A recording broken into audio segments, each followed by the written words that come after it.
हाय सांग मैंने जय जगन्नाथ नमस्कार वेलकम और welcome back to my YouTube channel. तो सांग मैंने आम मैंने जाइलु प्रोफेसर मेजर मनोरंजन महांती एक पुस्तक उन्मोचन कार्यक्रम जार ना था गेट्स पाखर दुनिया जोटा कटक महानदी रिधि सिद्धि मंडप होता बहुत सुंदर भाव आयोजन होता आगू कौन केमती किए किए आसी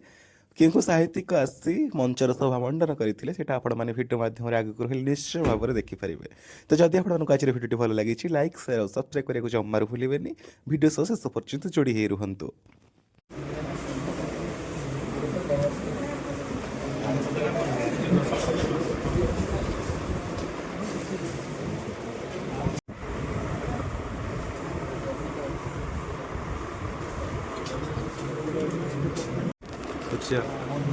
सूर्य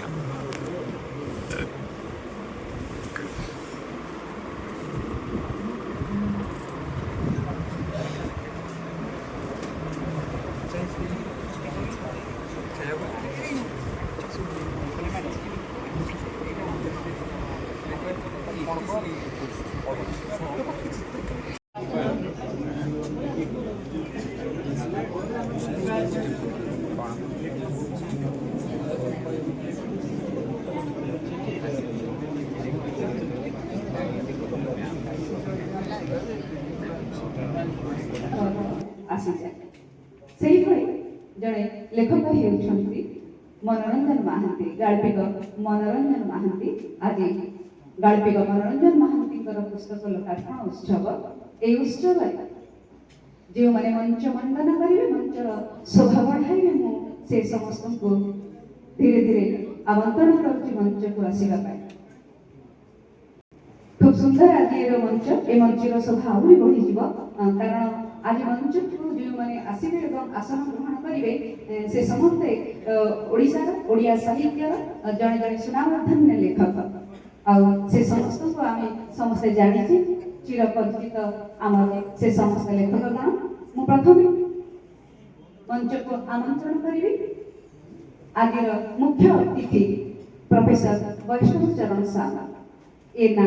ओडिया साहित्य जगत में आज नुआ पुराणा बहु पुराणा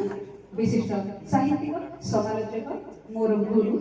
वैष्णव चरण सार को मो अनुरोध करती सार आपण आशीर्वाद को एवं मंच मंडन करंतु। आज सभा स्वागत भाषण प्रदान करेंगे स्वागत भाषण और अतिथि परिचय प्रदान करेंगे लेखकों धर्मपत्नी सुलेखिका कवि डॉक्टर श्रुति पट्टनायक। मैं कागज देखिक मैडम अनुसरण कर आशीर्वाद निश्चित रही मन भितर रही आज दिन बाछिली कि प्रथम आम सम्माननीय गोविंद मौसा पौरोहित करेंगे जो से कहे अरे झील से दिन तो मार्गशीर मास गुरुवार आड़े कहीं आसवे ना मुझे देखा मौसा कौन होदी माँ आशीर्वाद थी समस्त निश्चित आसवे आम सभा निश्चित भरपूर हो तेणु समस्त मुझे मो हृदय निवृत्त कोण सारस्वत प्रणाम जनाऊँ शुभेच्छा जनाऊँ और जदि किसी भी दोष त्रुटि आपण मैंने धरवे नहीं बोली मोर एतिक अनुरोध रहा तेणु एवं मोर सब बड़ कथा है अतिथि परिचय अतिथि क्योंकि से गल्प गुड़िक भितर निज को देखा से निज को देखा और लोड़ा कण भितर बोध हुए से गल्प गुड़िक बेसी उत्कृष्ट हो पार आशा करुच्ची समस्त मनोरंजन महांती महोदय मते ए सभा सभापतित्व करने श्रद्धार सहित आमंत्रण करथिबा मु तांको प्रति से परिवार प्रति मोर गभीर कृतज्ञता ज्ञापन करुच्ची। तांको सहित से परिवार सहित मोर संपर्कर सूत्रटी होउची तांको ससुर मनोरंजन ससुर श्रुति मैडम बापा मोर बहु दिन संपर्क सहित यही सूत्र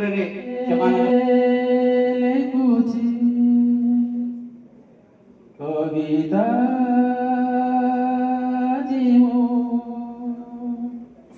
लोरे लेकुची चिठी लोरे लेकुची चिठी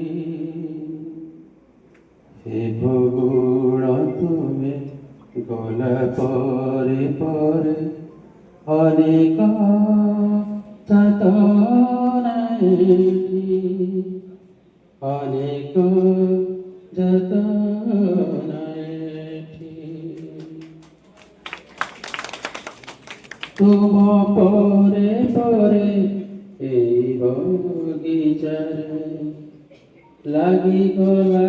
ନିଆଁ ଦିନେ ଲାଗିଗଲା ନିଆଁ ଦିନେ